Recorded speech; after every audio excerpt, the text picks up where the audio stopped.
అమ్మా నీకంటూ ఒక రోజు అంటే నువ్వు ఏమైనా చేయొచ్చు, నిన్ను అడిగే వాళ్ళు ఉండరు, నువ్వు ఎక్కడికన్నా వెళ్ళొచ్చు, ఏదైనా చేయొచ్చు. అట్లా ఒక రోజు నీకు ఇచ్చిన నువ్వేం చేస్తావు?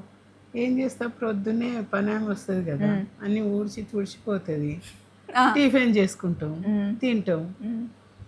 బయటికి పోతే ఏదైనా తినాలనిపించింది తింటాము, కూర్చుంటాము, కాసేపు అక్కడిక్కడ చూస్తాము, వచ్చేస్తాము. అదొక రకమైన హ్యాపీనెస్. అంతేనా? ఒక రోజు మొత్తం నీకోసం ఎంత ఇచ్చినా టైం పోతూనే ఉంటుంది కదా. నేను మళ్ళీ చీకటికి వచ్చి పండుకోవాల్సిందే కదా. ఆ మధ్యలో ఇంకేమేం చేస్తావమ్మా? షాపింగ్కి పోతే ఏదైనా కొనబుద్ధి అయితే కొంటాం. ఏం కొంటావు చెప్పు? ఏదో ఒకటి, పిల్లలకో నాకో దేనికో ఏది కనబడితే అది. అసలు నీకు లిమిటే లేదు, నువ్వు ఇష్టం ఉన్నంత ఖర్చు పెట్టుకోవచ్చు అనుకుంటే ఏమేమి కొనుక్కుంటావు?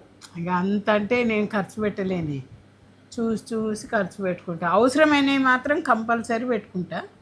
అది ఎవరు వద్దన్నా తిట్టినా నేనైతే కొనుక్కుంటా. అవసరం లేని మాత్రం అనవసరంగా తీసుకొచ్చి ఆడ పడేస్తే పైసలు వేస్ట్ కదా. కాకపోతే నా పిల్లలు ఏం తింటారు, ఎప్పుడు ఏమి ఇవ్వాలి, అట్లాంటివన్నీ ఆలోచించి తెచ్చుకుంటా. సో అదన్నమాట. అత్తమ్మనేనా? అందరు అమ్మలు ఇంతేనా అండి? ఈవెన్ మా అమ్మని అడిగినా కూడా అదే ఆన్సర్ వస్తుంది, మా పెద్ద ఆడపిడిచిన అడిగినా అదే ఆన్సర్ వస్తుంది. కవితక్క మళ్ళీ అట్లా అనేది నేను ఫుల్ ఎంజాయ్ చేస్తా, ఇది కొనుక్కుంటా అది కొనుక్కుంటా అంటది.